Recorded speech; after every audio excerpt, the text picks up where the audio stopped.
Alors, comment est la chevrotine à papa Est-ce que ça marche bien ou pas, Xavier? Eh ben, on va tester ça. Donc j'ai deux balles à tester. J'ai la Speed Brenneck. Donc c'est une balle unique spéciale sanglier. Celle-là a la particularité d'être utilisable dans tous les chokes, puisque là j'ai un vieux calibre 12 avec un choke 1/4 et 1/2. Donc ça passe dedans. Et ensuite on va tester une balle chevreuil à une vingtaine de mètres. Donc là ce sont des plombs. Et on va voir quelle est la dispersion de la même manière en quart, en demi et en quart de choc. Ok. La dispersion des balles sur une cible là-bas. Bah ça peut être un beau programme. Allez. Il faut chauffer un peu l'épaule parce que ça, Oh là là. ça arrache un peu.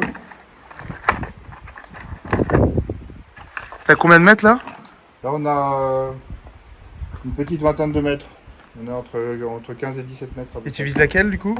La de droite ou de gauche? Commencer par celle de gauche. Ok. Donc avec les Speed Brenneck.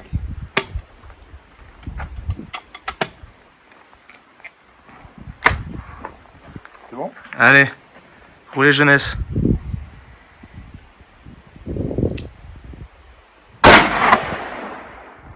Ah oui, c'est pas la même là. Deuxième. Magnifique. Ça chante bien en tout cas. Hein. C'est une vieille arme sans éjecteur. Ah ouais, magnifique. Ils éjectent à la main. On va Alors aller l'épaule, voir...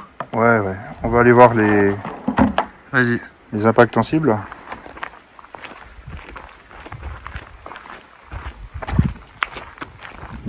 « 20-25 mètres, tu m'as dit, non? » Ouais. Bon, précision, il n'y a pas de problème. Hein, puisque Ah ouais. en visant le A, ça fait des... Punaise, quand même, Des autres plein trous. centre. Hein. Ah ouais, magnifique. Magnifique, magnifique. Bah, Voilà. bravo, hein. On va voir l'impact sur les chevreuils. Un dernier commentaire peut-être? Bah, ça va. Il faut voir l'impact sur les chevreuils. Ah ouais, je reste avec celle-là. Alors là, du coup, on va tester. Donc, c'est les tunets premiers, sélection chevreuil. Là, donc, c'est une volée de gros plomb. Ok. Et donc, c'est du numéro 2, du 12 par 70. Numéro 2, 38 grammes. Numéro 2. Donc, cible de droite.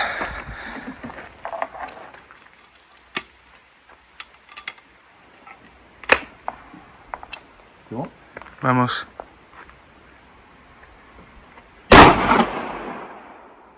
Là, on a une volée de plomb plein centre. Ouais. Je vais faire la deuxième volée sur la deuxième cible. Ok. Pour voir le resserrement éventuel de la gerbe. Magnifique. Et on va aller voir l'impact. Ah, je te suis. C'est impressionnant quand même. Hein. C'est vrai que c'est pas comme le 22 Riff là où Ça tape un petit peu. ça chante. Hein. Donc le premier canon à droite, on a un quart de choke. Ouais. Donc à 15-20 mètres, on a une dispersion ici des plombs, Ok. quasiment tous dans la cible. Hein. Ah ouais. Et donc sur un espace de 40-50 cm. D'accord, ouais, en fait, ça c'est. Et comment ça se fait que sur les autres, c'est ah oui, parce que ces autres, c'est sanglier, ça c'est chevreuil. Voilà. D'accord. Incroyable, d'accord, mais ça c'est les points. On va voir D'accord. l'effet donc du deuxième canon qui est un peu plus choqué, un peu plus resserré. Ouais. Et là on a la gerbe de plomb qui est beaucoup plus Magnifique. plus courte. Hein, Ouais, magnifique. sur à peu près 30 Impressionnant. cm alors que là-bas on avait 40-50. Impressionnant, Xavier, bravo. Bravo, Voilà. maître. Donc on se demandait pourquoi après deux Brenneck et une volée de plomb on avait un troisième trou et en fait la bourre est projetée également suffisamment donc pour percer la cible et faire son propre trou. Donc c'est la bourre qui contient les plombs qui a fait le troisième trou. Donc on va faire tester Paul maintenant la Brenneck. Est-ce que tu es chaud? Je suis chaud, moyen. J'avoue que j'ai un peu les boules parce que je suis habitué à des rifles un peu moins puissants au niveau de l'épaule. Je suis pas très musclé, mais je suis pas non plus. Donc un fusil, puisque calibre 12. En brindille, comme on dirait. Mais on va voir ce que ça donne. Hein. Ça fait voir la balle. Donc là on tire des Brenneck spécial choc. Ça veut dire que la balle est légèrement sous-calibrée. Hop là, sous-calibrée. Avec des ailettes qui va lui permettre de bien tourner dans l'air. Voilà. On voit bien les ailettes. Donc que le canon soit lisse ou rayé, de toute façon avec les ailettes elle va tourner. Ça c'est sanglier alors. Ça c'est sanglier. Ok. Comme ça? Ouais.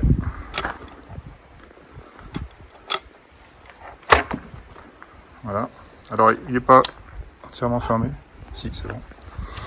Et donc vers l'avant pour la sécurité. Il faut l'enlever. Prêt. Vers l'avant. Prends celle de droite, comme ça on voit les impacts. C'est là? La cible de droite, et tu vises plein centre. Saloperie. Putain de sa maman. Oh, Là, Paul. oh. Ah ouais, ça va moyen là. Ah, je le sens vraiment. Oh putain, attends, on va faire une pause. Puisque là, oh, putain. Sécuriser l'onde. Hein. Ouais, pause, je tiens.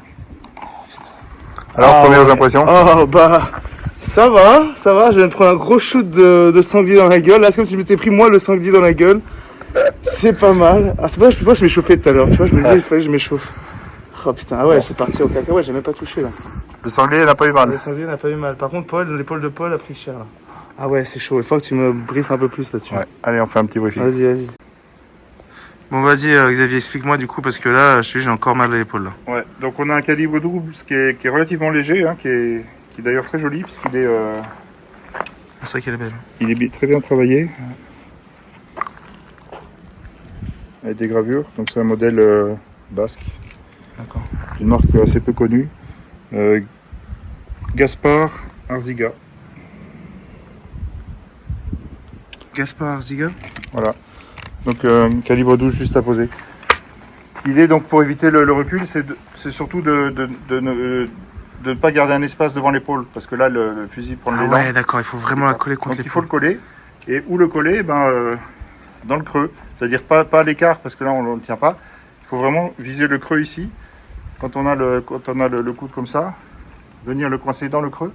Et donc pas exagérément, mais le tenir de manière à ce qu'il soit plaqué contre le creux. Ensuite la viser et feu. Ok. Bon, si tu peux contracter légèrement pour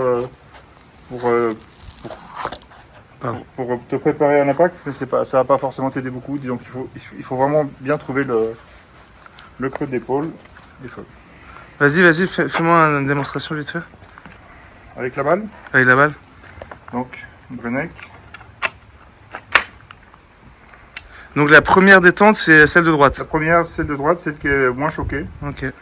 Donc dans l'idée que si on a une voilée de plomb, le premier qui est moins choqué va avoir tendance à avoir une gerbe plus large pour un animal qui serait proche. Et s'il continue à s'éloigner, deuxième balle avec un canon plus choqué, donc avec plus de précision pour avoir un animal qui serait plus loin. Ok, je comprends. Donc c'est parti.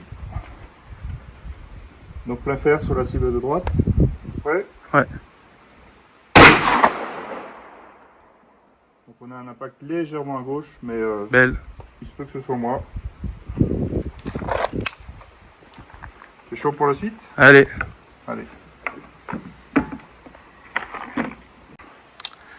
Bon, Paul, deuxième essai. Chaud ? Même pas mal. Cible de droite. Ça va mieux ? Ça va mieux. Ouf, ça va mieux. Là, c'est vrai que c'était pas... J'ai pas donné, je crois que je l'ai pas touché, j'ai entendu gling. Je sais pas où j'ai donné, je crois que j'ai touché... Je pense que t'es au-dessus. En fait, si t'as pas la bande bien à l'horizontale, ça a tendance à tirer vers le haut. On va revérifier la visée ensemble.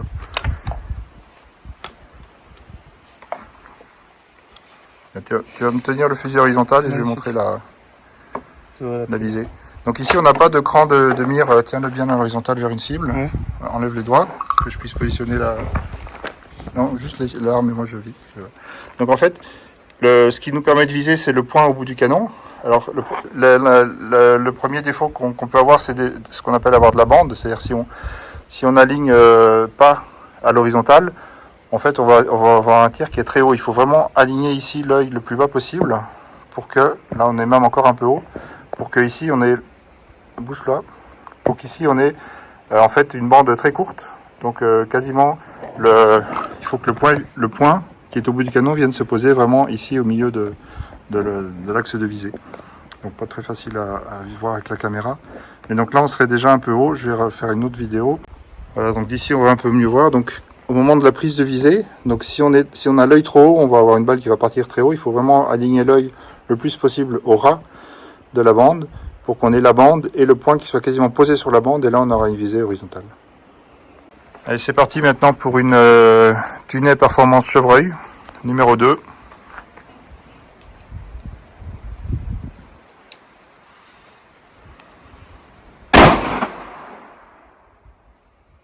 Sensation?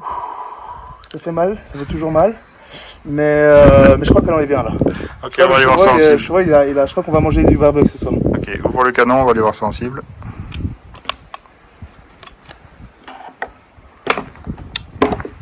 Laisse-le ouvert. L'avantage de laisser ouvert, c'est que tout le monde voit qu'il est ouvert et qu'il est donc pas dangereux.